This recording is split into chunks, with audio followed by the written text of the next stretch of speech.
l'acte.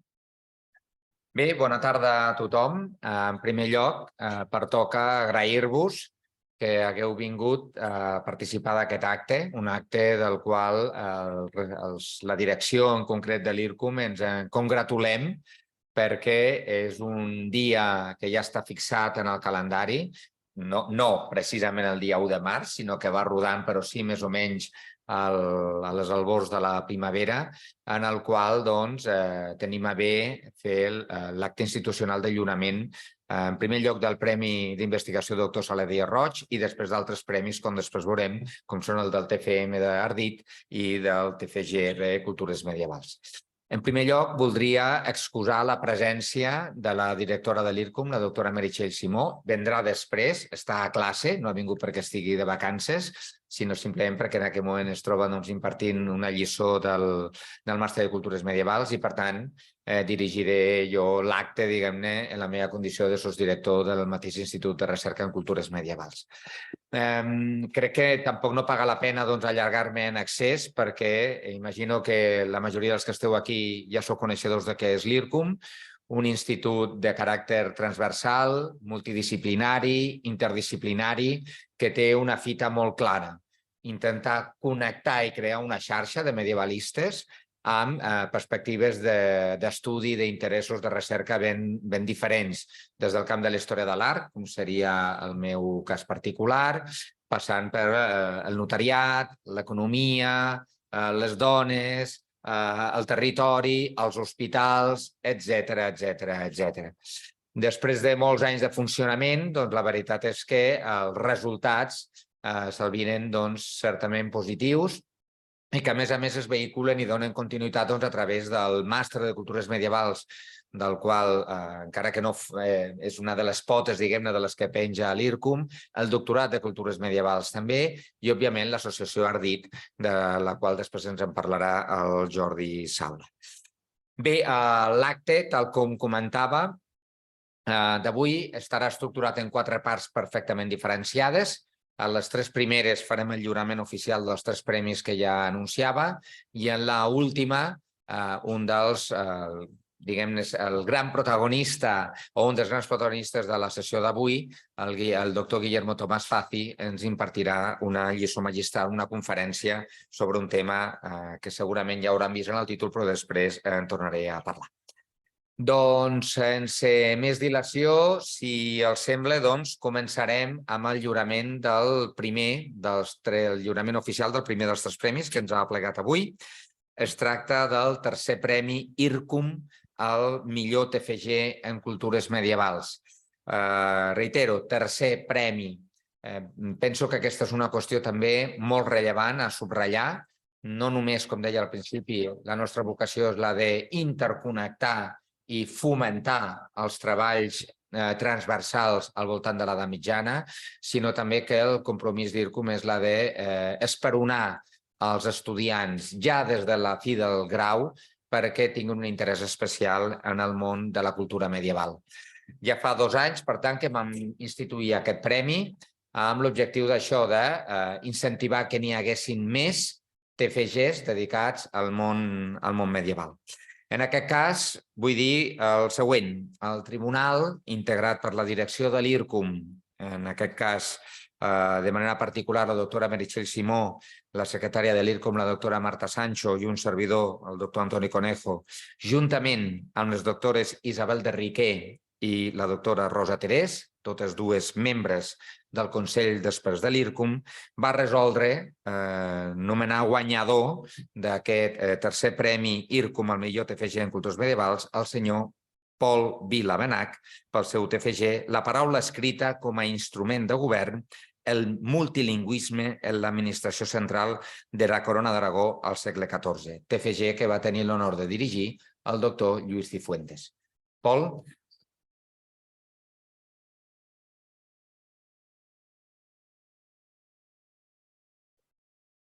Perdona. Si vols, pots dir algunes paraules, lògicament. Donem el... Sí. De fet, és el primer reconeixement d'aquest tipus que rebo. Per tant, me limitaré a donar moltes gràcies. En primer lloc a l'IRCUM, amb Toti Fuentes pel viatge i per tots els companys, amics, família que han acompanyat d'una manera o una altra. I, no sé, de moment li dic moltes gràcies a tota la gent que m'ha acompanyat i que ha fet possible això. Gràcies. Doncs l'agraïment que ens fas avinent, jo a títol personal te'l retorno, perquè com a integrant també del tribunal que ha tingut a bé fallar aquest premi a favor teu, tot i ser un tema que a mi em queda molt lluny dels meus interessos, però és un treball certament molt ben escrit i aquest és un dels aspectes que més van valorar els membres del tribunal. Per tant, encoratjar-te que segueixis, que sigui el primer de molts reconeixements i el món medieval necessita gent compromesa i amb interès com tu. Felicitats, Pol. A continuació cediré la paraula al senyor Jordi Saura, que serà l'encarregat de donar el següent premi. Gràcies, Toni. En primer lloc, vull dir que estic en representació de la Mariam Blanchard, que és la presidenta d'Ardit Cultures Medievals, la nostra associació, que en aquests moments està creuant l'Atlàntic, per tant, estic aquí en representació seva. No m'allargaré gaire, ja coneixeu la majoria la nostra associació, que aquest any compleix 11 anys ja. L'any passat van celebrar el nostre 5è Congrés Internacional.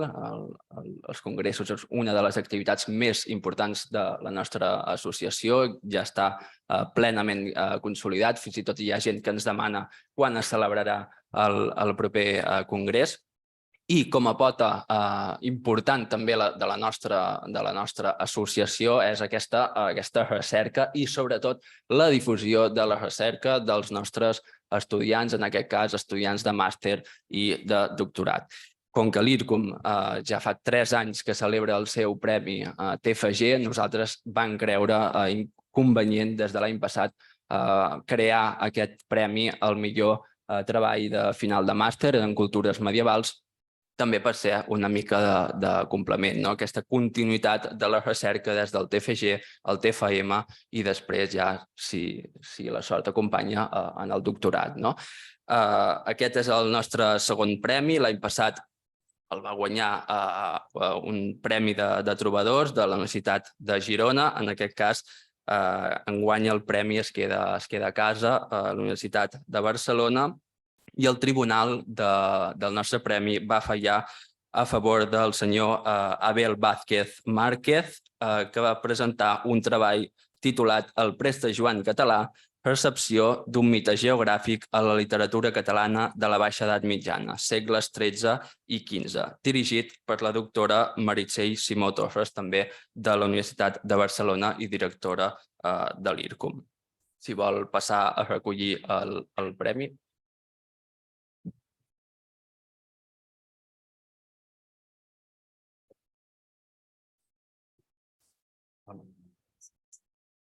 Unes paraules també, si trobes escaient, no és obligatori, Bona tarda, moltes gràcies a tots els que ens donen una miqueta més de tot, si no importa.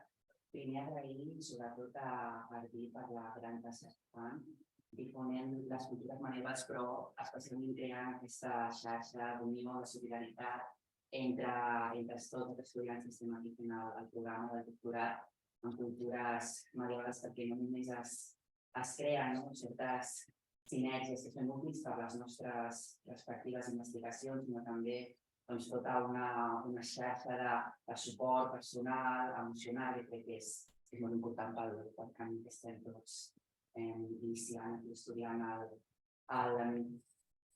doctorat. Si em permeteu, voldria relatar una petita anècdota personal que té molt a veure amb l'inici del meu TFM sobre el Preste Joan català. Jo, l'any 2017, vaig haver d'estar un dia una nit a l'hospital per aquests problemes de salut. Aleshores, ja quan estava una miqueta més estable, els meus pares que han vingut van baixar a la parada del metro que hi ha davant de l'hospital clínic i em van comprar un llibre per fer una miqueta més amena aquestes hores de teri una mica angoixant, que acostumen a caracteritzar l'observació hospitalària. I era aquest llibre d'aquí, es titula Baudolino d'Umberto Eco, on vaig entrar en contacte per primera vegada amb el que és el mite medieval del Preste Joan, que està basat la meva investigació de TFM. Per tant, abans que res, aquest agraïment també va cap a ells per encoratjar-me des de petit a seguir la meva passió, per alimentar el meu interès per la literatura, per la lectura i en definitiva per donar-me aquest suport incondicional des d'escriure. Aleshores, Baudolí tracta sobre un jove italià que viu a la segona meitat del segle XII i que per certes casuístiques del destí estava treballant a la Cancelleria Imperial de l'emperador Frederic Barba-roja, on col·labora en la classificació d'aquesta carta de Preste Joan, fins al punt que, quan passen els anys, tota la Cancelleria, tot el personal imperial s'acaba creient aquesta mentida, fins al punt que l'emperador, quan ja està a punt de morir, encomana a Baudolino la missió de trobar aquest regne mític del Preste Joan que, segons les llegendes, es troba situat a l'extrem oriental del món, al costat del paradís terrenal. Aleshores es tracta d'una novel·la de viatges, però no és un viatge pel món medieval, sí que surten algunes ciutats importants de l'època, surt Nàpols, surt Polònia, surt Roma també, però és més aviat un viatge pel món imaginat de la mentalitat medieval, aquests extrems, aquests marges dels mapes que els escriptors medievals imaginaven com uns territoris plens de prodigis, de meravelles, on estava situat el mític regne de Preste Joan, que incloïa balaus d'or, tribus de pedres precioses, tribus monstruoses, les 12 tribus d'Israel, els pobles apocalíptics de Gog i Magog, riqueses inacabables, criatures fantastiques. Fixeu-vos fins a quin punt de potents són aquestes imatges de fantasia, de meravella, i fins quin punt ens poden impulsar la nostra imaginació i fer-nos oblidar fins i tot que estem en un virus vital.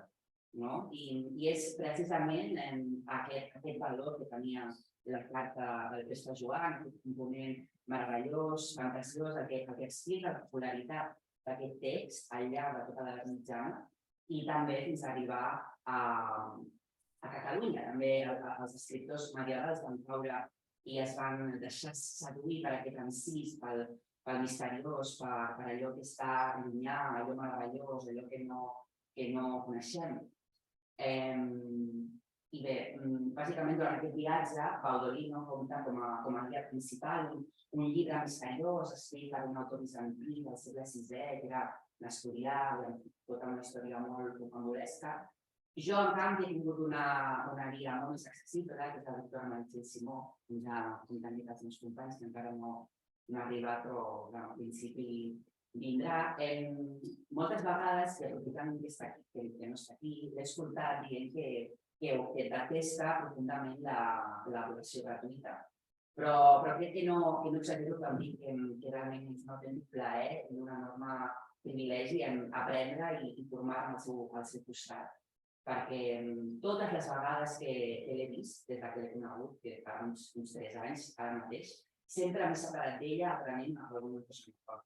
Una teoria crítica puntera, un autor medieval, una relació entre dos textos medievals de la qual jo no havia sigut capaç de veure fins aleshores.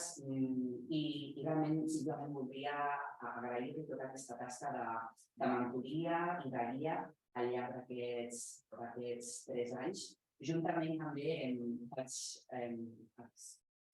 extendre aquest agraïment a la directora de la secció de Filologia Romànica, la doctora Reina Bastardes, tot l'equip de professorat del Departament de Filologia Clàssica, Romànica i Semítica. També, evidentment, els meus companys de l'equip d'investigació de dones i literatura medieval, la Mariana, l'Enric, el Joan, l'Elisa, per realment acollir-me des del principi, com un mes i amb aquesta bona fe, aquesta bona fides que deien els notaris medievals. I ja està, jo d'acabo. I també vull acabar dient que realment és un molt bon moment per ser medievalista i especialment per ser medievalista a l'AUB. No només per el potentíssim equip de professionals de totes les disciplines que està reunit en aquesta casa, sinó també per la mateixa naturalesa del nostre objecte d'estudi, de l'edat mitjana, de la literatura medieval, en el meu cas, en el potencial que té per aportar-nos allò meravellós, allò fantasiós i, en definitiva, per permetre'ns gaudir de la literatura, de la història, de les humanitats, que és el principal del qual estem i res d'estar. Moltes gràcies. Moltes gràcies, Abel, per les teves paraules d'agraïment i de motivació del medievalisme. En tot cas, les paraules que li has dirigit a la Meritxell Simó les podrà veure perquè estem gravant la sessió. Sense més dilació, torno la paraula al doctor Toni Conejo per a continuar aquest acte. Bé, la veritat és que mentre t'escoltava, Abel, estic per comentar a la Meritxell que en l'acte d'inauguració del curs vinent o l'acte que fem, més que el d'inauguració, els que fem a final de curs per captar estudiants per al màster, doncs potser t'haurien de convidar perquè aquesta frase de és un bon moment per ser medievalista, no sé, és que sona com música celestial en el món en el que ens trobem, en el que prima són les xarxes, lo tecnològic, allò pràctic.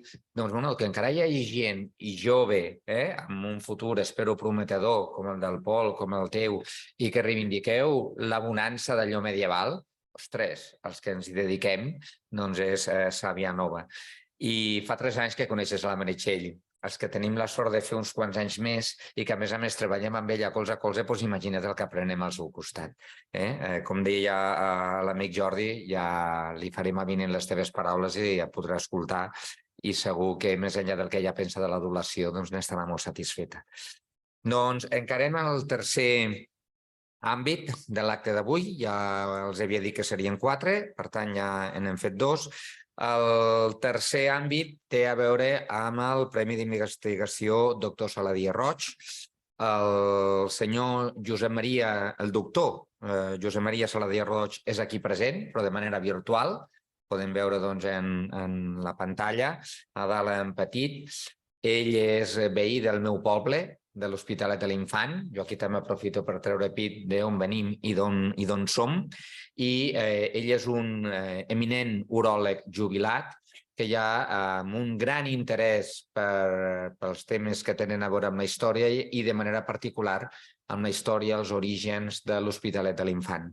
Ja fa uns anys es va posar en contacte amb l'IRCUM perquè tenia interès en fomentar un premi d'investigació sufragat exclusivament per ell, literalment de la seva butxaca, en el que pretenia era estimular a joves historiadors i no tan joves, bàsicament a persones medievalistes interessades en iniciar estudis inèdits sobre els orígens de l'Hospitalet de l'Infant i el seu fundador, l'infant Pere, del qual avui ens sentiran a parlar, i també de la seva dona, la Joana de Fuix.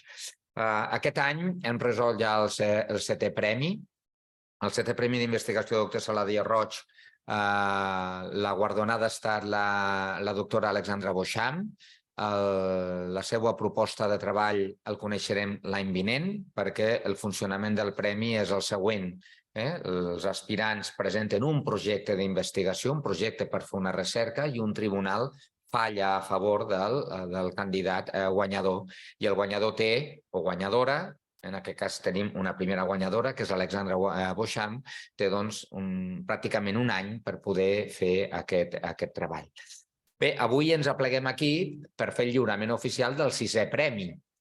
Un 6è premi que va ser ja assenyalat ara fa aproximadament un any i que a finals del 2022 ja ens va arribar el text completament tancat.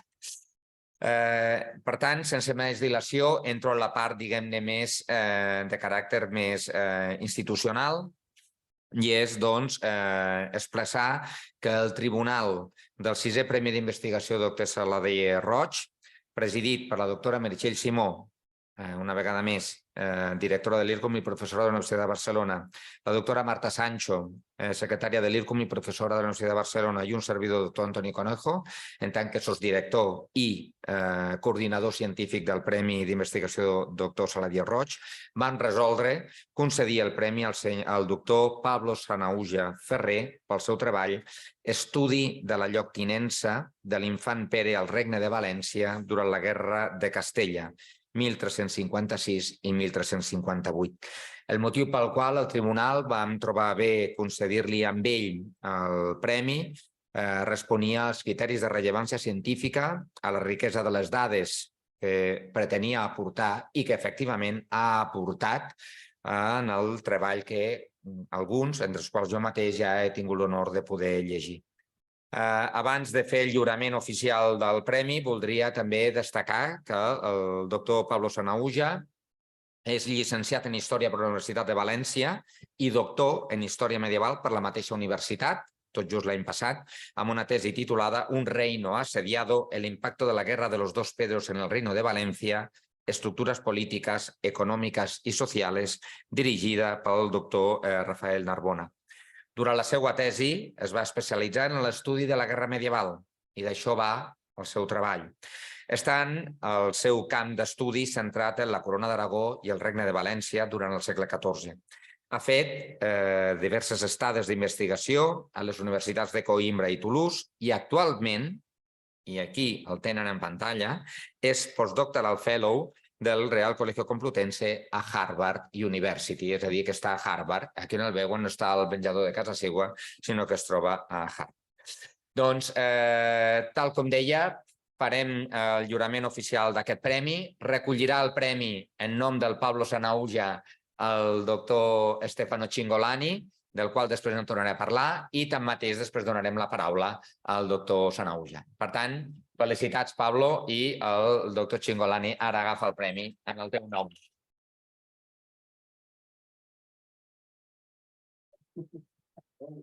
Diferències físiques, algunes veuen, l'altre és que el Pablo. I llàstima que no ha pogut venir, perquè em sembla que a la sala l'únic que em coneixem que és la nit, tot jo ho ha present. I estic molt... Bueno, que m'empatollo. És això de parlar, no només pas de representació, ja ni donaré. Molt bé. Moltes gràcies, doctor Stefano Cingolani. Pablo, si vols dir algunes paraules, lògicament t'escoltarem. Encantats i reiterar la felicitació. Doncs moltíssimes gràcies. Bé, primer de tot, bona vesprada des de Boston. Lamento, sincerament, no estar a... Bé, estic a la Cambridge de Massachusetts, que moltes vegades porta confusió, exactament, però bé. No poder estar allà. Les meves obligacions així són, diguem, que molt estrictes per contracte i, de fet, no poder quedar-me a la conferència de Guillermo Tomàs Fassi, a qui vull saludar. Ja el contactaré perquè tinc molt interès, però tinc una classe en 15 minuts i he d'anar-me a l'altre extrem del campus. Bé, vull agrair a l'IRCOM i al doctor Saladier Roig per l'honor que m'han fet avui. També aprofitaré per agrair a Frederica Parisi, a Eduard Juncosa i a Stefano Cingolani, qui a més, ja l'heu vist que m'ha fet el favor de replegar el premi. Doncs els vull agrair tot el seu consell i la seva ajuda durant la confecció d'aquest treball. Bé, simplement diré que la figura de l'infant Pere la vaig descobrir durant la tesi d'una manera col·lateral. I cada vegada que m'he endinsat en el seu estudi he anat descobrint una figura immensa, un personatge de primera importància a Europa, una figura que no ha rebut suficient atenció, almenys fins als darrers anys. I per això hem d'agrair a l'IRCOM i als seus membres tot el treball que han portat i porten endavant i, evidentment, al doctor Saladier Roig per fer possible aquest premi. Doncs moltíssimes gràcies, doctor Saladier Roig. Res més. Gràcies.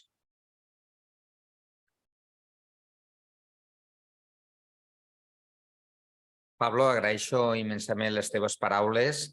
Com que jo he tingut la sort de llegir el text original, jo voldria subratllar, tal com deia abans, l'originalitat del treball, perquè omple un buit historiogràfic, un dels molts buits historiogràfics que hi havia al voltant d'aquest personatge que el doctor Sanahuja ja ens ha dit que va ser cabdal, no de la història de Catalunya, de casa nostra, sinó a nivell europeu. Ell en aquest cas s'ha centrat en el món valencià i en un moment tan important de la història peninsular com va ser l'anomenada Guerra dels Dos Peres. Una guerra en la qual l'infant Pere va tenir, dels dos Peres que no afecta l'infant Pere, sinó que afecta el Pere de Castella, lògicament, i el Pere III, el cerimoniós, d'aquí el seu nom. Però l'infant Pere hi va tenir un paper cabdal, especialment durant un breu període de lloctinença entre l'any 1356 i 1357, del qual se'n deriven la major part de les aportacions que ens fa d'una manera amena, directa.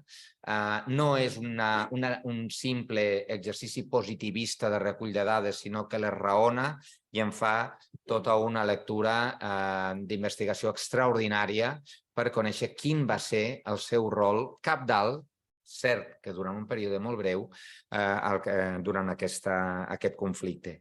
I un aspecte que en certa mesura ens era desconegut de l'infant Pere, perquè d'ell en sabíem les seves virtuts polítiques, la seva capacitat de gestió, però no, en canvi, la seva implicació i les habilitats que va tenir també de gestió, valgui la redundància, en matèria militar.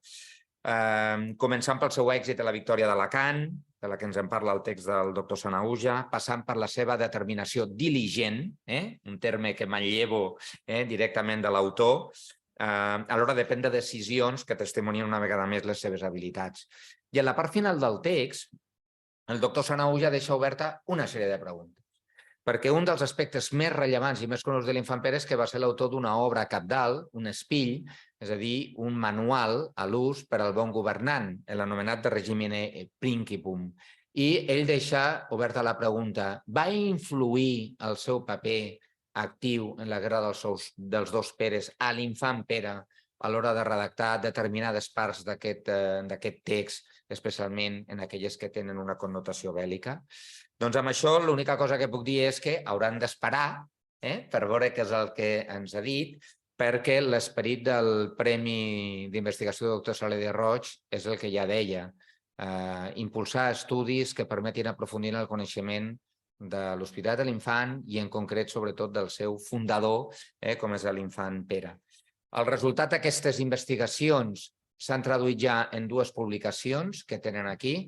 El primer premi, del qual en va sortir guardonat el doctor Stefano Cingolani, que tenen aquí, el va dedicar a la mort de la Joana de Foix, la dona de l'infant Pere.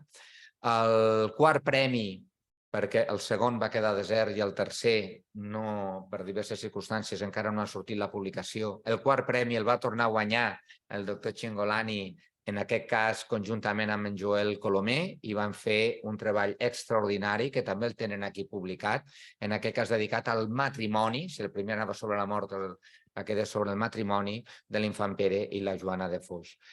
Són llibres que els podeu adquirir, ara ve la falca publicitària, diguem-ho així, els podeu adquirir a través de la web oficial de la Publicacions de la Universitat de Barcelona, al preu oficial.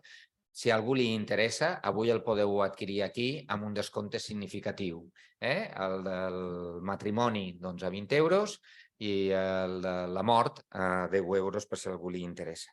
Jo abans de donar pas a l'últim punt d'aquest acte, si em consta que està constipat, per aquest motiu no està aquí el doctor Saladier Roig i no estava pactat, suposo que em sents, Josep Maria, però si et trobes en condicions i et ve de gust fer algun comentari, perquè tu ets un dels grans protagonistes i per primera vegada absent en aquest acte, doncs òbviament jo et cedeixo la paraula. I si no estàs en condicions, no passa res, tirarem cap endavant.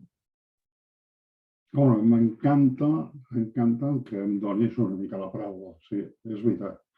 Jo he d'agrair al Pablo el fet que hagi dedicat aquest treball al període en què l'infant Pere va tindre molta relació amb el Regne de València i que temporalment va ser cap i casal del que era la Corona d'Aragó. I era important, fixa't fins quin punt va ser important, que recordem que l'infant Pere va morir sent fra Pere d'Aragó i d'Anjou. I va morir a Pisa. I justament el seu fill, duc de Gandia, i el seu nebot, el Pere el Cerimoniós, el van fer portar a València. I va anar a parar al desaparegut monestir o convent dels franciscans a València, ubicat on és actualment la plaça de l'Ajuntament de València. Per tant, fixa't per on el nostre infant té arrels molt, molt profundes al territori valencià. Per tant, les seves restes reposen en aquesta ciutat. Gràcies, moltíssimes gràcies, no simplement al Pablo, sinó a tots els que han escrit tots els treballs de cada any, perquè ens ajuden a conèixer aquest personatge, per mi, importantíssim, tant i tant a la mateixa altura que la seva esposa Joana de Foix. Moltes gràcies. Gràcies a tu, Josep Maria, i des de la distància, perquè tu estàs a l'Hospitalet de l'Infant, suposo, no sé si està sent un campus diferent o no, perquè abans ja hem posat el peu a la galleda. Jo voldria demanar a tots els assistents un aplaudiment també al doctor Saladier Roig i encoratjar-lo i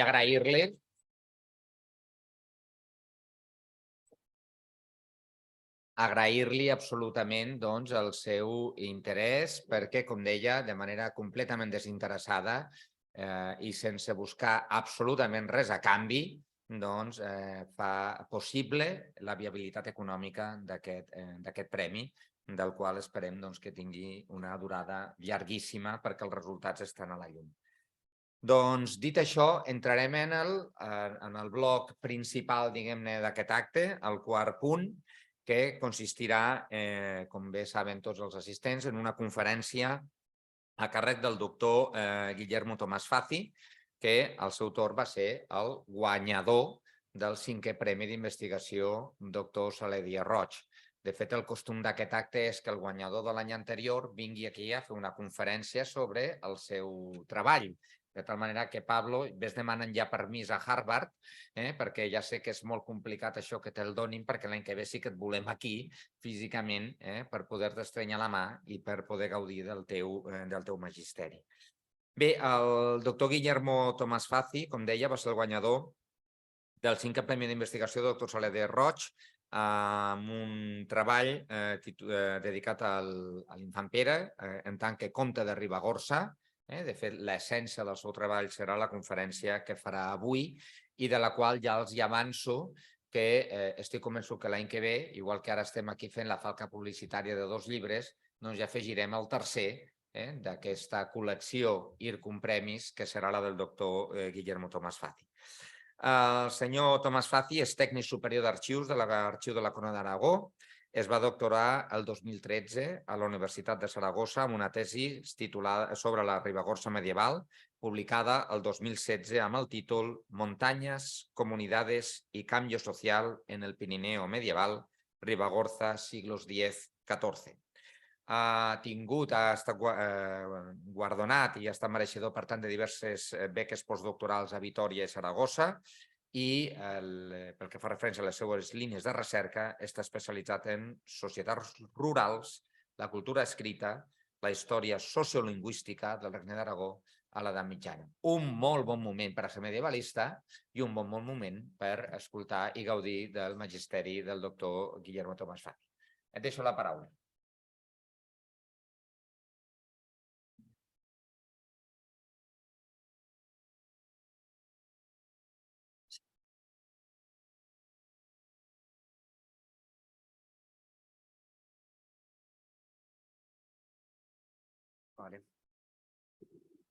Primer de tot, moltíssimes gràcies, Toni, per la presentació, gràcies a tots per vindre i enhorabona, sobretot, als premiats que han rebut els guardons avui. Bueno, gracias también sobre todo al IRCUM y al doctor Saladier Roig por la convocatoria de estos premios, doctor Saladier Roig sobre el infante Pedro, y sobre todo por haberme otorgado su quinta convocatoria, que es lo que me ha permitido realizar este trabajo que voy a ofrecer a un pequeño resumen, pero que en cierto modo es un trabajo que me han ofrecido la posibilidad de hacer un trabajo que estaba destinado a hacer, porque prácticamente es la continuación necesaria de lo que fue mi proyecto de tesis doctoral. Yo me quedé justamente, detuve mi tesis en las puertas de la SEU de Lleida en el momento que se donó el Conde de Ribagorza, y es justamente ese el momento en el que se arranca este trabajo sobre el infante Pedro. Y además debo decir que este premio llegó en un momento perfecto, digamos, para cuestiones de marketing. Y es que el año pasado, que fue cuando terminé el trabajo, se cumplió justamente el 700 aniversario de la creación del Condado de Ribagorza. Es en 1322 y el año pasado 2022. Y eso, aunque tampoco soy muy amigo de que este tipo de aniversarios marquen nuestras líneas de trabajo, pues sí que es cierto que me permitió hacer bastantes actividades de transferencia del conocimiento o de difusión en Ribagorza, dando a conocer un poco los resultados de este trabajo.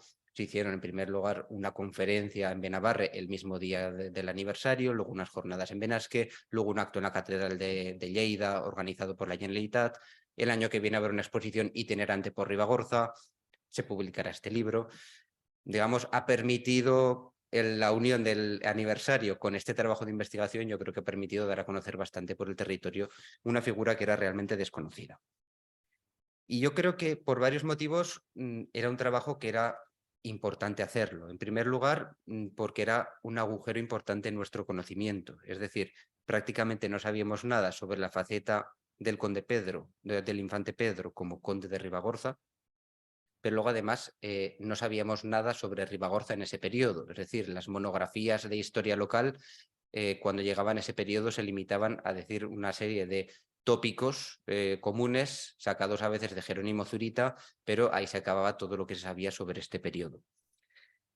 Y se puede saber mucho. Y es que otra cosa que creo que es importante, por lo que yo creo que había que impulsar este trabajo, es que hay que aprovechar un volumen de información inmenso que se conserva en el Archivo Ducal de Medinaceli, que es un archivo magnífico, seguramente poco conocido y poco explotado para lo que se merece, y que la verdad que permite hacer muchas cosas. La consulta no es sencilla, algunos de los presentes ya lo sabéis bien, porque hay que consultarlo con rollos de microfilm, hay que desplazarse al monasterio de Poblet, pero aporta una información increíble. Es un poco el complemento perfecto al archivo de la Corona de Aragón para conocer todo este periodo. Y en ese sentido también debo agradecer tanto a Stefano Cingolani como a Eduard Juncosa, que tienen muchas horas de trabajo a sus espaldas en ese archivo, que en muchos aspectos me han ayudado a orientarme por ese océano a veces tan ingrato como es ese mar de rollos de microfilm. Otra cosa por lo que me parece importante, toda esta información que conservamos en el archivo de Medinaceli seguramente no es la idónea para conocer el funcionamiento interno de las comunidades rurales del Pirineo, porque es una información que siempre viene desde fuera, siempre es la perspectiva solamente del conde. Pero sin embargo, es una información perfecta para comprender de qué manera esos pequeños mundos del Pirineo se asomaban hacia el exterior, se asomaban hacia el mundo que los rodeaba. Y sobre todo de qué manera se rodeaban con las estructuras políticas de las tres estructuras de Estado que se estaban desarrollando en la Corona de Aragón. Y luego, por último, hay otra cosa por lo que también me parece interesante hacer un trabajo como este, porque yo creo que la historia de Ribagorza, y en concreto la del conde Pedro, la del infante Pedro, muestra hasta qué punto las historias de Aragón y de Cataluña están tan estrechamente trabadas que no se pueden comprender una y sin la otra, y desde luego debería ser siempre un punto de encuentro y no de controversia. Bueno, como ya ha anunciado Tony, los resultados verán la luz, esperemos que dentro de no mucho tiempo, en forma de una monografía. No voy a contar todo lo que explico en ella, haré una síntesis, sobre todo centrado en el primer momento, e intentar comprender qué es lo que supone lo que sucedió, la donación del Condado de Ribagorza, y de qué manera eso fue recibido en el territorio por parte de la población de Ribagorza. Y para ello, bueno, esta es la estructura. Para comenzar, tenemos que desplazarnos a la Seu Vella de Lleida, a la mañana del 20 de mayo de 1322, con los asientos de la catedral llenos de una multitud de aristócratas, de los principales eclesiásticos y por los representantes de más de una treintena de pueblos de Ribagorza, ante los cuales el rey Jaime II de Aragón cedió a su hijo pequeño, el infante Pedro, toda la tierra de Ribagorza y le concedió que desde aquel momento en adelante pudiese tomar el título de conde de Ribagorza. Inmediatamente después, todos los asistentes se desplazaron al castell del Rey, la Suda, justo contiguo a la catedral, y una vez allí, todos los representantes de los pueblos, uno por uno, fueron jurando fidelidad al nuevo conde. Estas ceremonias solemnes supusieron dos cosas al mismo tiempo. En primer lugar, este es el punto de partida de la carrera política del infante Pedro, de cuya importancia parece que no es necesario resaltar en este contexto. Pero por otra parte, y es lo que más me interesa, ese acto, esa ceremonia supone un cambio drástico e inesperado de la trayectoria histórica de la población de Ribagorza. Un cambio que tendrá inmensas consecuencias durante más de 2 siglos y medio de la historia de este territorio. Y es, en definitiva, esta la cuestión que más me interesa, ver de qué manera la población local recibió este acto político de la donación del infante. Es decir, es esta parte de las consecuencias del acto las que más me interesan. Primer punto, ¿cuáles fueron los motivos que generaron esta donación? En primer lugar, hay que decir que los motivos de esta donación están muy lejos de ser obvios o de ser sencillos. En primer lugar, la cesión de un inmenso territorio por parte del rey a su hijo, de acuerdo con la mayoría de los investigadores, responde a la voluntad del rey de crear una aristocracia de sangre real, más dócil y más poderosa de cualquiera de los linajes de viejo cuño que existían hasta entonces. De hecho, esto se produjo en muchas más ocasiones. Hay que pensar que en el mismo periodo varios de los principales condados de Cataluña acaban en manos de los hijos de Jaime II, tanto el de Ampurias, Montañas de Prades, como también el de Urgell. Lo que más la duda que tengo yo, siempre desde la perspectiva propiamente ribagorzana, es porque entre todos los territorios que se pudieron sacrificar para conseguir ese objetivo político, ¿por qué se escogió Ribagorza? Con el objetivo de justificar esta elección, el propio privilegio solemne de la donación, el que emitió la Cancillería ese día, incluyó una brevísima justificación que incluyo aquí en el original y en la traducción castellana. Lo hace remontándose a un precedente histórico tremendamente vago. El documento dice básicamente: hemos averiguado en documentos antiguos que la tierra de Ribagorza fue un condado y que por los reyes de Aragón que nos precedieron de memorable recuerdo, esa tierra fue llamada condado en las escrituras públicas. Es decir, viene a decir que como en el pasado Ribagorza había sido un condado, pues hay que restaurarlo. Parece lógico pensar que con esta alusión a un condado en los documentos antiguos se refiere al condado del periodo alto medieval, al periodo de los siglos X y XI. Pero en realidad yo tengo bastantes dudas de que se pudiesen referir a ese periodo, porque la existencia de ese condado es prácticamente desconocida en todas las crónicas de la época que podían estar al acceso de los miembros de la corte regia. De hecho, el recuerdo en ese momento cogía polvo en los cartularios de algunos monasterios de la zona del Pirineo. Es mucho más plausible que con esa referencia a que Ribagorza era llamada condado se esté refiriendo a un breve periodo en la segunda mitad del siglo XII en que los condes del Pallars Jussá controlaban un territorio tan extenso en este lado del río Noguera Ribagorzana que por un momento llegaron a asumir el título de condes de Pallars y de Ribagorza. Eso sí que consta en documentos que estaban presentes en el archivo real. Por eso yo creo que es más fácil que se estuviese refiriendo a ese momento. En todo caso, la idea que quiero resaltar es que este condado que se creó en 1322 era una entidad nueva, que tenía poca o ninguna relación con ninguna entidad que le hubiese precedido, a pesar de que en muchas ocasiones se haya planteado como una restauración. No es una restauración, es algo de nueva planta. Los motivos reales para escoger Ribagorza no se especifican en ningún momento, pero yo creo que se pueden más o menos intuir. En primer lugar, Ribagorza es un territorio muy extenso, bastante poblado y con grandes recursos económicos, y aquí el objetivo es enriquecer al infante, y eso lo cumple. Y hay un segundo punto. Ribagorza es un territorio periférico, no tiene grandes centros del poder, no es especialmente estratégico, no está en una frontera caliente porque el Pirineo al final es una muralla bastante potente. Es decir, tampoco la monarquía tenía ningún problema en desprenderse del control directo de este territorio. Siguiente punto, Ribagorza. Para poder transferir Ribagorza de las manos del rey a la de su hijo, primero hay que definir qué es Ribagorza. La pregunta puede parecer un poco obvia, sobre todo desde una perspectiva en que todos los límites están más o menos claros. Pero en ese momento, hasta ese momento, Ribagorza era un distrito administrativo de límites tremendamente vagos y fluctuantes. Es decir, en el distrito donde actuaban una serie de oficiales que se llamaban Justicia de Ribagorza, Sobrejuntero de Ribagorza, pero que actuaban en una zona que tan pronto alcanzaba por el sur hasta la zona de Fraga o alcanzaba buena parte de Sobrarbe, como dejaba fuera muchas zonas en manos de los oficiales del Pallás. Es decir, era un territorio muy mal delimitado, y si el territorio se quería transmitir, había que establecer una frontera lineal y perfectamente definida de cuál era ese territorio. Y para hacer esa frontera, que se estableció en el mismo momento de la donación, se establecieron los límites que a veces son un tanto arbitrarios. Por ejemplo, fue arbitrario convertir este río, el Noguera Ribagorzana, en una frontera política.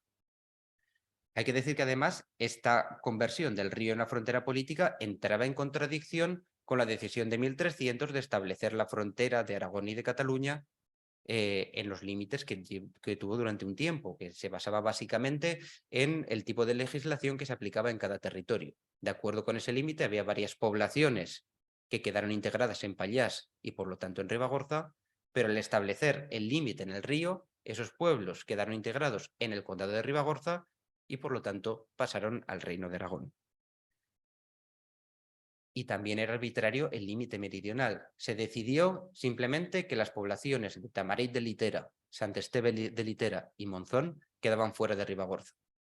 Seguramente se decidió simplemente porque eso sí que son centros urbanos que interesan al rey por algún motivo. Pero en cualquier caso es una cosa tan arbitraria que de hecho hasta 1326 sabemos que el infante Pedro sigue teniendo la intención de incorporar Monzón a su condado. Eso finalmente no pasó, pero de haber pasado, muy posiblemente hubiese desplazado hacia el sur el centro político de Ribagorza. Bueno, en conjunto la donación abarcaba un territorio muy extenso. Son unos 2.900 kilómetros cuadrados, lo que hace de Ribagorza, con bastante diferencia, el señorío más extenso del Reino de Aragón. Al final de eso consistía, convertir en un hijo del rey en el principal aristócrata de todo el Reino de Aragón. En todo caso, es un territorio bastante complicado. Es decir, hasta ese momento el rey solamente tenía el control sobre 33 poblaciones de ese distrito, que son aproximadamente el 35% del territorio. Y es eso lo que transfiere a su hijo. Es decir, solamente transfiere el control directo sobre esas 33 poblaciones. Sobre el resto del territorio también forma parte del territorio, pero hay algún otro señor. Las zonas sobre las que el conde, primero el rey y después el conde, tenían pleno dominio son las que aparecen sombreadas. Y después en colores he marcado algunos de los principales señoríos. El gran quebradero de cabeza durante toda su etapa de gobierno fue tratar de asentar su autoridad sobre ese 65% de los ribagorzanos que tenían algún otro señor aparte de él mismo. Además, esto tuvo otra consecuencia, el problema de las jurisdicciones, y es que se desplazó el centro político del condado. Es decir, hasta ese momento el centro de Ribagorza siempre había sido la villa de Graus. Es la más grande, es el centro comercial, pero depende del abad de San Victorián, un monasterio benedictino de esa zona. Y el conde no quería tener su centro político en manos de otra jurisdicción. Entonces desplaza el centro a la segunda población más importante, que era la de Benabarre, que es la que se ve a la derecha en el castillo.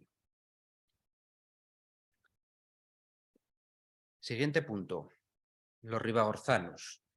¿De qué manera percibe la población local lo que había sucedido en Lérida en aquella jornada? No tenemos muchos indicios, o sea, los indicios son bastante escasos, pero sí lo suficientes para poder intuir que las noticias llegadas de Lleida se recibieron con bastante inquietud. La población ribagorzana fue informada de lo que iba a pasar el día 28 de abril, es decir, 3 semanas antes de que se materializase la donación. Se les envía una carta en la que se les informa lo que va a pasar y les ordena que el día 20 de mayo se presenten todos en Lérida para jurar fidelidad al nuevo conde. Nosotros sabemos que la principal de las localidades convocadas, que es Benabarre, se negó a asistir. Y eso lo sabemos porque el día 18 de mayo, cuando quedaban solo 2 días para la donación, el rey Jaime II envía una segunda misiva en términos gravísimos. Tampoco la voy a leer, pero bueno, les amenazan con convertirlos en rebeldes, quitarles todos sus bienes. Bueno, como se tratan los rebeldes, que normalmente no es de una manera especialmente positiva. Una carta lo suficientemente grave como para que los representantes de Benabarre dejasen. Ellos, igual que todos, se presentaron en Lérida el día 20 de mayo y juraron, igual que todos, fidelidad al nuevo conde. Un momento. Benabarre claudicó, es evidente, y en todo caso, esta evidente falta de entusiasmo que parecen mostrar los ribagorzanos. Bueno, hay algunos otros indicios de esto mismo. Pongo solamente el más ilustrativo porque la verdad que la carta de Jaime II no tiene desperdicio. Pero en todo caso, esta falta de entusiasmo por la creación del condado yo creo que tiene 2 explicaciones, una bastante sencilla y otra un poco más compleja.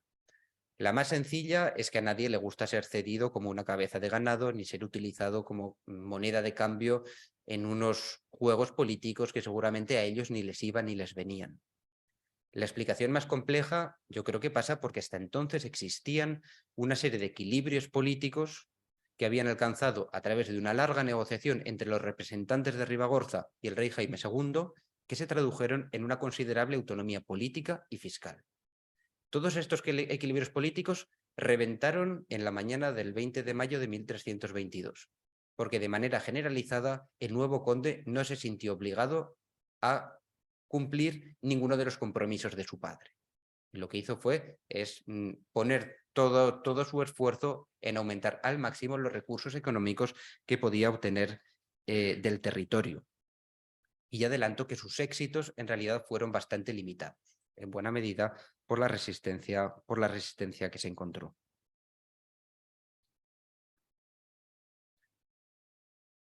Les gustase o no les gustase a los ribagorzanos, el hecho es que desde el 20 de mayo de 1322 hasta noviembre de 1358 fueron súbditos del infante Pedro.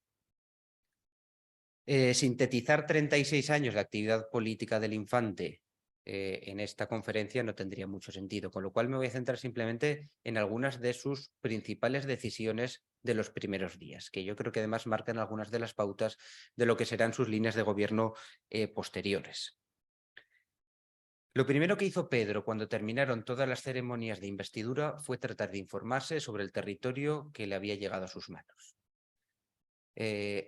Eso es muy importante, sobre todo porque en su círculo de colaboradores no había nadie de Ribagorza, no había nadie que pudiese conocer un mínimo el territorio. Entonces coge a sus 3 principales colaboradores, el tesorero, el que había sido su tutor hasta entonces, y el que sería después su procurador general en el condado, y los envía inmediatamente a Ribagorza para investigar todo sobre ese territorio que de ahí en adelante iba a tener que gobernar.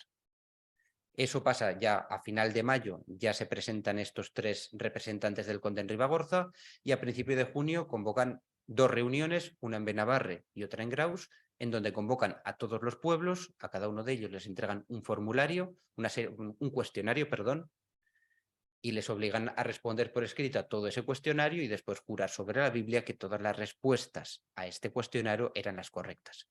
Y con todos estos materiales se confecciona un libro, que es lo que se llamaba el libro de los feudos de Ribagorza, que se convierte un poco en la clave angular del gobierno del condado durante 2 siglos y medio, porque constantemente tanto la parte del conde como la parte de los concejos estarán alegando ese precedente como principal precedente para mantener un statu quo determinado. Hay que decir que este libro, el original, se ha perdido, pero sí que conservamos una copia del siglo XVI que, a pesar de la torpeza infinita del escribano que la copió, pues la verdad que sigue siendo una fuente histórica excepcional. Bueno, al infante Pedro le interesaban muchísimo los recursos económicos del condado de Ribagorza, pero lo de vivir en las montañas le interesaba bastante menos. Él normalmente vivió en las sedes, en las capitales de los otros condados que controlaba. Es decir, mientras tuvo el condado de Ampurias, su centro de actividades fue Castillo de Ampurias normalmente, y desde que recibió después de la permuta el condado de las Montañas de Prades, desplazó su centro a Falset.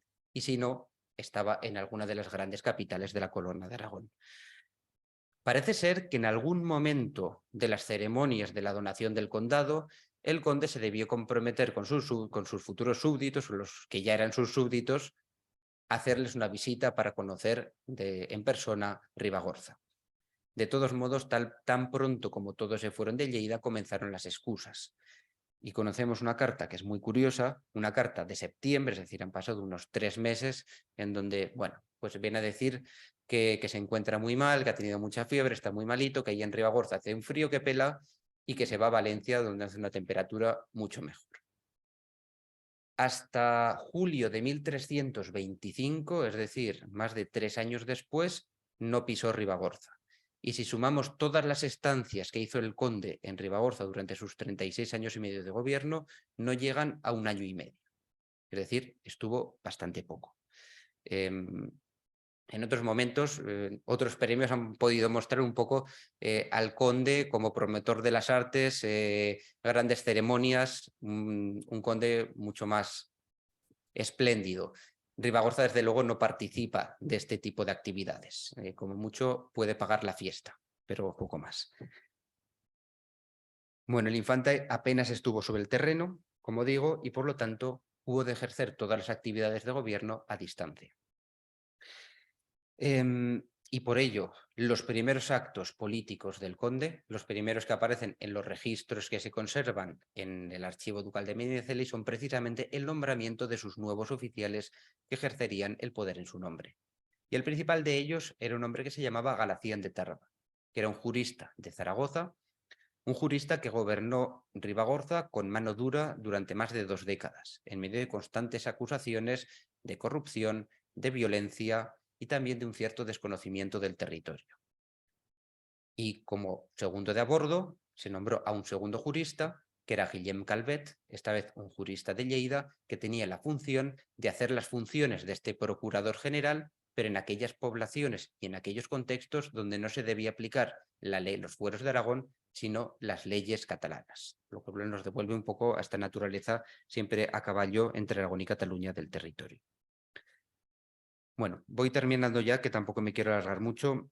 En 1322 se materializó una decisión política de enorme calado: la restauración de un viejo condado que en realidad nunca había existido como tal, pero que era necesaria para elevar al infante Pedro en prestigio, en autoridad y en riqueza. Los ribagorzanos fueron convidados de piedra en aquella ceremonia, y los indicios sugieren que no solamente no lo vieron con júbilo, sino más bien lo percibieron con bastante inquietud. En cualquier caso, las enormes dificultades que encontró el infante Pedro durante las siguientes décadas, y eso en el libro lo explico con un poco más de detalle, para conseguir esos inmensos beneficios que esperaba conseguir de Ribagorza, demuestran que el papel de esas comunidades rurales iba mucho más allá que la mera aceptación dócil de las decisiones que les estaban llegando desde arriba, porque presentaron una resistencia bastante firme a ciertas arbitrariedades del conde. De hecho, si por algo, por lo menos desde mi perspectiva de historiador centrado en el mundo rural, si por algo me parece determinante esta decisión de 1322, es porque alimentó una poderosa identidad política en Ribagorza. Una identidad política que estuvo casi siempre marcada por la oposición al conde. De hecho, yo creo que no se puede olvidar en ningún momento que los descendientes de esos mismos ribagorzanos que prestaron juramento al infante Pedro, 2 siglos y medio después, todos ellos levantaron juntos sus armas para acabar con el conde, para acabar con el condado, para quemar sus palacios y castillos, para quemar el archivo y, en definitiva, para quitarse de la pesada carga que había caído sobre sus hombros en Lleida en aquella mañana de 1322. Muchas gracias.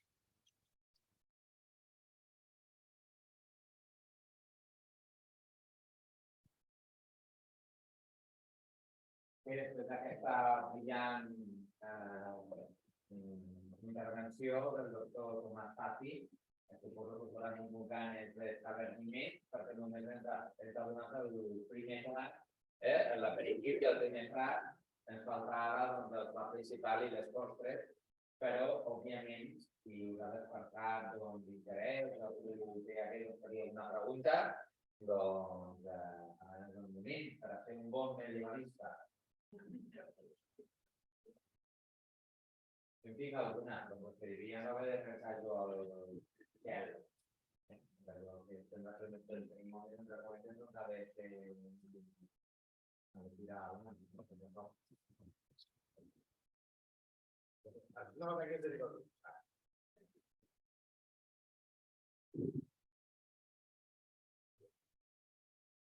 Cap a l'infant no gaire.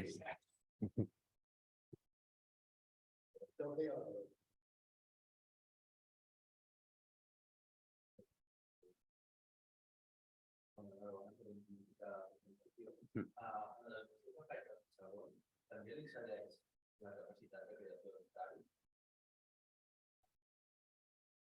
No me'n recordo. Pot ser sí, però imagino que sí, perquè sí que és veritat que els notaris després els nomenava ell. És a dir, hi ha molts nomenaments de notaris als registres de la Cancelleria de l'Infant. Però jo no tinc el record que hi hagi cap menció específica, però és que aquests documents tan llargs i tan formularis i diuen tantes coses que poden dir una llista de 30 impostos seguits, pot ser algú que té relació amb això, però ara mateix no me'n recordo, disculpa. Sí, no, després sí, i n'hi ha molts, sí. Sí, nomenaments de notari, sí. Jo sí que volia fer una, i és que has comentat diverses vegades en la teva intervenció, jo volia la paraula enriquir. És a dir, que la donació de Joan II a l'Infant Pere hi havia també la voluntat de donar-li prestigi, però també de generar-li una bossa de numerari, de recursos econòmics, i que, bé, no queda clar, no sé si s'ha pogut determinar si realment va tenir aquests fruits, és a dir, si més enllà de la seva condició política com a comte, si realment també va acabar rebent aquests beneficis que estaven previstos inicialment, i en què es basava, sobretot, la generació de riquesa del comtat. Perquè jo fins on sé de l'Infant Pere, clar, quan ell va ser comte d'Empúries, doncs ho va fer venir molt bé per gestionar al màxim i treure el màxim de rendiment de tota la qüestió hidràulica, podríem dir. Al comtat de Prades, doncs, el tema de la mineria, i en el cas de Ribagorça, quina podria ser la clau de volta de la riquesa i si realment es van arribar a enriquir o no? A veure, jo crec que sí que se'n va enriquir, potser no tant com esperava, però, per exemple, amb els estudis que ha fet Eduard Juncosa i Stefano Cingolani sobre el matrimoni de la filla, sempre apareix que Ribagorça és una de les parts que més participa, però és que és un pes que ja és només demogràfic. Ribagorça és molt gran, té molta població, i només per població no fa falta tindre cap recurso excepcional, perquè només per població té molta capacitat de contribuir. I sí que té alguns recursos que donen molta capacitat econòmica, per exemple, els pasturatges del Pirineu. Hi ha pobles com Benasc o Castanesa, és a dir, que estan a la frontera amb Gascunya, que donen fruits molt generosos de l'arrendament dels pasturatges. Després, com les coses no aconsegueixen el dinero que volien, doncs ja passen a coses més deute públic, per exemple, posar molts deutes en sal sobre les poblacions i després deixen els deutes per a la població local i que ells veuran què fan amb ells. Després, com que les rendes no donen els beneficis que potser esperaven, han d'agafar altres mesures. Tanmateix, seria interessant veure sobre els comptes totals de la tesoreria del comte quin percentatge dels diners arribaven de cada territori, perquè jo no ho sé. Potser haurien de tindre un llibre de cada comtat per jo, el que veig dels comptes que he pogut veure per les definicions dels comptes, al final estaven molt equilibrats, és a dir, el que gastaven per la gestió del comtat de Ribagorça i el que rebien després era molt equilibrat, i això vol dir que tampoc arribava gaire a la butxaca del comte, perquè s'havia gastat pràcticament el mateix en les despeses administratives que el que havia guanyat en rendes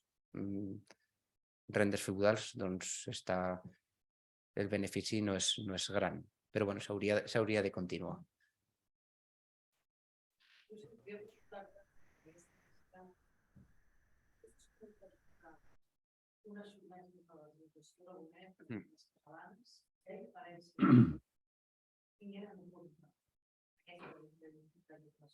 Com actua la comunitat rural i com s'articulen aquestes comunitats. Hi ha una diferència si es pot veure, tenint en compte. Jo no m'atreveria a dir una diferència respecte a les actituds de les comunitats rurals. Les comunitats que depenen de la legislació catalana són bàsicament dues viles, però són molt importants, que són Montanyana i Arenys de la Noguera.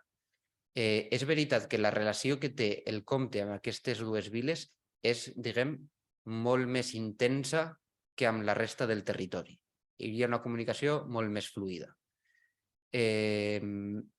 Tampoc tinc una interpretació clara de quin és el motiu, però sí que l'estructura administrativa sí que canvia, perquè, per exemple, les funcions judicials dels batlles locals són molt diferents.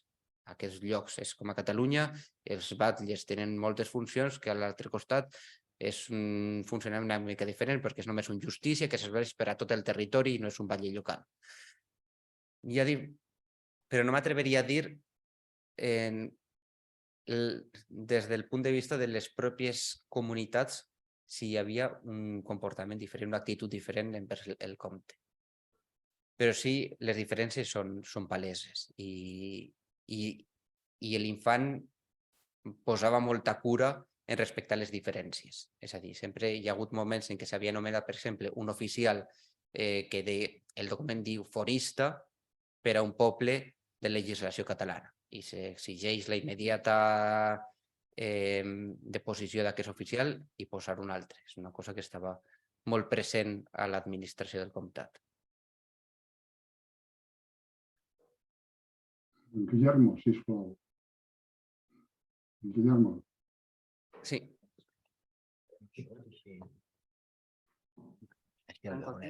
Aquí, sí. Ja està. Sí, ja. Sí. Guillermo. Sí. Es pots fer 5 cèntims del que van ser les partides de les forques i quina implicació directa o no de l'infant Pere o va ser els que governaven aquella zona sota les seves ordres i tant, però amb una mica de llibertat. És a dir, quin tant per cent de culpabilitat, podríem dir-li, correspon a l'infant Pere amb les execucions que hi van haver-hi en aquestes partides o no? Simplement, quina és la teva opinió, no? Quina implicació van Pere en les execucions que feien les partides de pòquer? Total. És a dir, l'infant Pere és el que té la capacitat d'executar gent. Qui no pot fer-ho són els agents locals. De fet, el gran problema, per això hi ha tants problemes amb les forques, perquè els senyors en volen tindre de pròpies i el comte no vol que ningú tingui forques, només ell. Ell és el que té dret a la vida o a la mort dels seus súbdits. Per això és la gran mostra visible del seu poder sobre tot el territori i per això és tan interessant la ubicació de les forques, és que sempre estan en llocs on tothom ho pot veure, on són posades per a que tothom sàpiga què ha passat a aquell veí que va fer algun delicte o qualsevol cosa. Sí, jo entenc això, no? Perquè eren llocs on es creuaven vies importants perquè la gent ho pogués veure. Molt bé.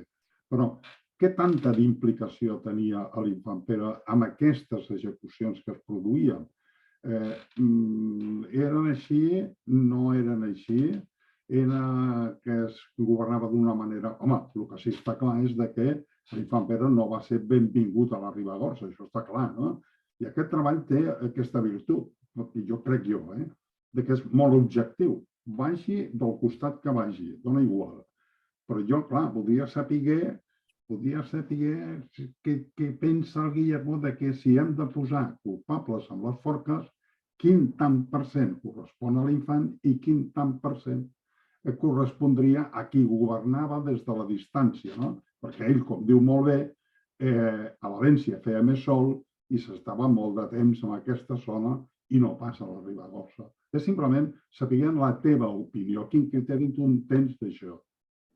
A veure, parlar de percentatges és molt difícil, però és que és un debat molt més complicat. És a dir, fins a qué punt els reis eren responsables de les polítiques de qualsevol estat de l'època feudal. No, en realitat és un aparat administratiu molt més complex que només la persona de qui firma els documents, i és evident que darrere de les execucions només hi era l'infant. És possible que qui deia qui havia de ser executat era més aquest Galacian de Tarba que deia abans, que era la persona que estava sobre la terra i que era qui coneixia la gent, era qui era realment responsable i que materialitzava les coses. Jo no crec que l'infant mateix fos qui ho feia, però les coses es feien al seu nom. És a dir, no crec que es pugui excusar. Ell no tenia cap responsabilitat sobre les execucions de la gent. Sí, ell és el comte, ell és qui mana i s'executava en el seu nom. Sí, està clar, està clar. Vull dir que part de la responsabilitat hi és, no? De totes formes, gràcies. Vull dir, jo et felicito perquè el treball és exhaustiu, perfecte, m'encanta. Molt bo, molt bo. Senzillament molt bo. Felicitats. Moltíssimes gràcies.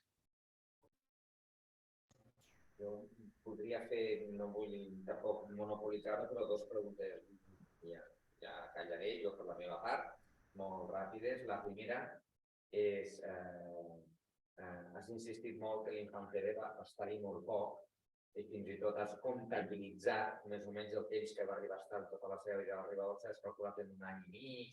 Una mica menys. Aproximadament. A mi fins i tot em sembla, sentint-te i havent-te llegit, fins i tot em sembla molt, fins a cert punt. Perquè, posant un exemple per entrar en situacions, l'emperador Constantí, en el segle IV, que ha fet tota la seva vida, va estar tot just 2 mesos, 3 mesos a Roma. No va estar-hi més. I només va anar a Roma per participar en grans festes, en grans entrades triomfals, etc. Què empenyia realment a l'infant Pere a haver d'agafar el cavall o el carro, desplaçar-se a la riba, què era el que realment l'empenyia? Un coneixement del territori, a assumir determinats assumptes importants d'estat dintre del comtat, perquè alguna cosa devia haver convidar-lo a anar-hi. I la segona, ja te la faig ràpidament, en la documentació que tu has consultat a relació a la Ribagorça, has vist, i ja és interès personal, algun indici o alguna cosa a propòsit de polítiques de caràcter assistencial, hospitals, etc., a la Ribagorça? Bé, pel que fa a la primera pregunta sobre què empenyia l'infant Pere a anar a Ribagorça. No ho he explicat, però és que en realitat són 1 any i mig, però estan molt mal distribuïts. És a dir, d'un any i mig, més o menys 1 any i 2 mesos es concentren entre 1331 i 1333. Perquè sembla, no entenc ben bé per què, però per a la criança dels fills dels comtes, de l'infant Pere i de Joana de Foix, van triar Benavarre per al seu naixement i el seu nutriment. I per 2 anys van estar molt de temps allà. I fora d'aquest període van anar-hi moments molt, molt puntuals i sobretot per a canvis polítics importants. Per exemple, el moment més important és 1345, que és el moment que ja després de més de 20 anys de desastres d'aquest Galacian de Tarba es destitueix i es posa un altre i es fa una reforma general del comtat de Ribagorça i de l'organització política.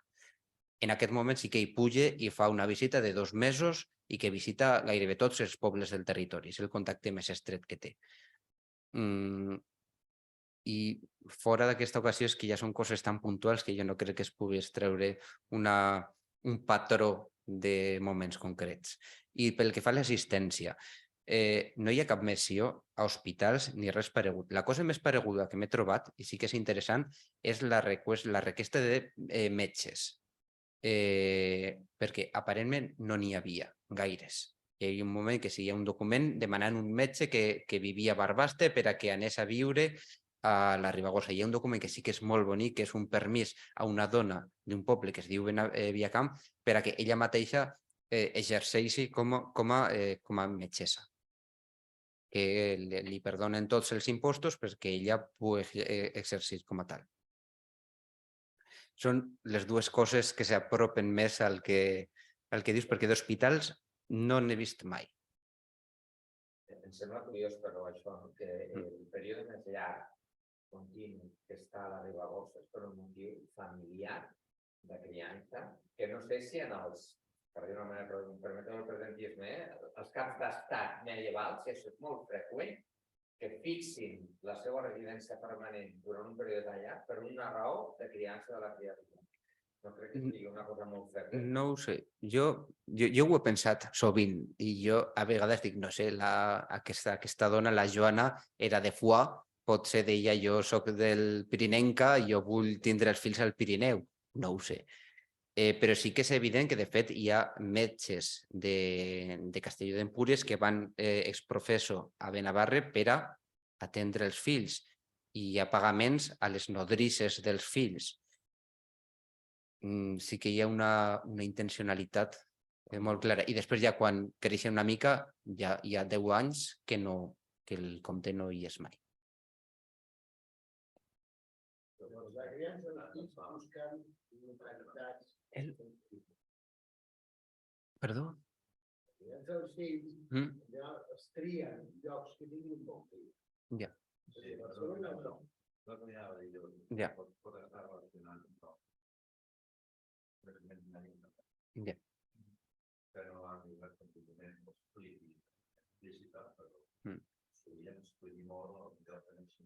Sí.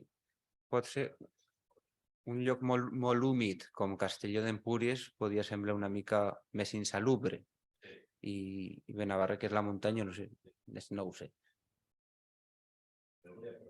Sí.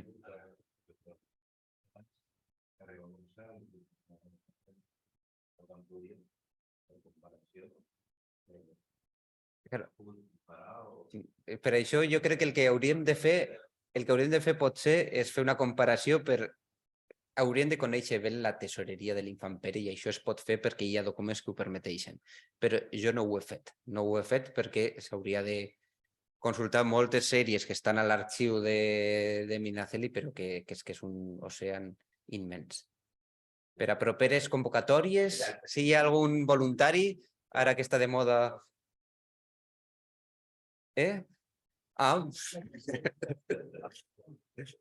Si ens ho volen donar, nosaltres ho acceptem. Senzillament si veu les assignacions per l'aixugar de la Joana. Sí. El que arribarà de la Ribagorça, de l'Empúries i de Gandia d'Enya, ja et fas una idea de quina és almenys l'expectativa d'ingressos per segons quina zona. Sí. I de Ribagorça i el Baix, com de passava amb 4 pagesos i 4 codines i un 30. És que és molta gent. Sí, però no hi he estat mai. És que... I nosaltres també la imatge una mica deformadora d'aquests espais rurals i muntanyencs despoblats, però és que la mitjana de població de Ribagorça és exactament a la mesura del Regne d'Aragó, és a dir, no és un territori despoblat en absolut. És molta població, només per aquesta força és... Si mira, ja et fas una idea de quanta gent. Sí. Aquí... Penseu que tenim tota una imatge que el camp de cereal de els diners i en aquests moments, aquestes muntanyes, maneres d'impesturatges que hi ha ramaderia, és que és una dotació econòmica, anem pràcticament baixant, però sí que estem veient que hi ha un lloc de producció boscosa, ramadera, s'aporten tants o més diners que en una zona de plana i de control de la terra.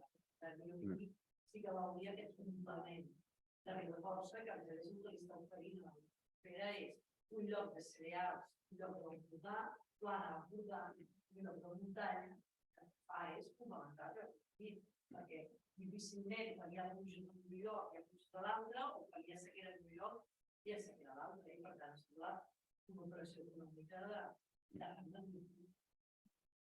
I sense pasturatges, la indústria llanera de cap ciutat funciona, és que és la base de tot.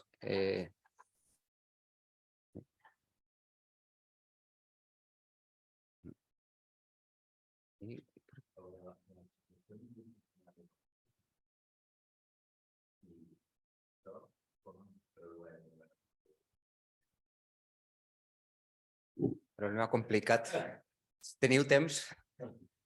A veure, la situació de Ribagorça abans de la donació era molt pareguda a l'actual.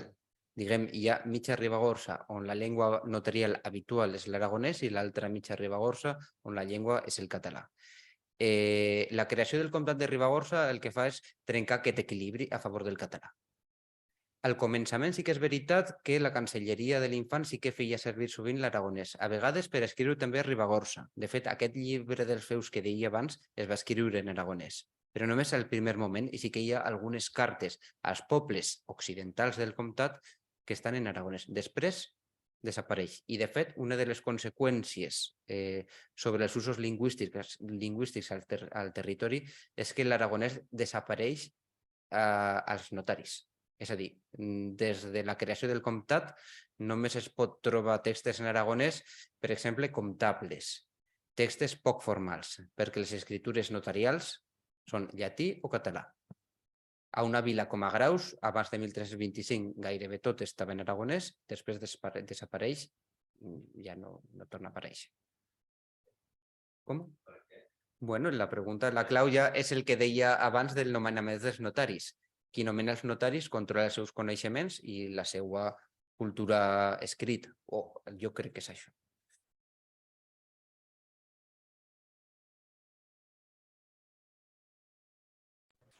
No sé si hi ha alguna altra pregunta. Això que no quedaria tenir el doctor Mastati o el vostre ara.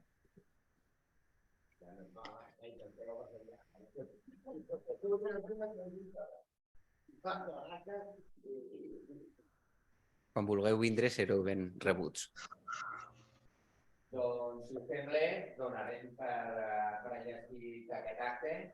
Agrair una vegada més a tots els assistents aquest acte quatre parts, com us hem dit al principi. Agrair també als que ens heu seguit des de casa, el doctor Josep Maria Salada Roig, el doctor Eduard Juncosa, que el tenim ara aquí ben gran, estem veient tots, Eduard, ara, si estàs aquí la teua, de dirigir el que fas, i res, convidar-vos a que ens continueu seguint les activitats que organitzem des de l'IRCUM i agafant una altra vegada el veïnat que encantadament, doncs avui era un bon dia per ser la vista, però demà també. Així que fins a la propera. Gràcies, felicitats a tothom.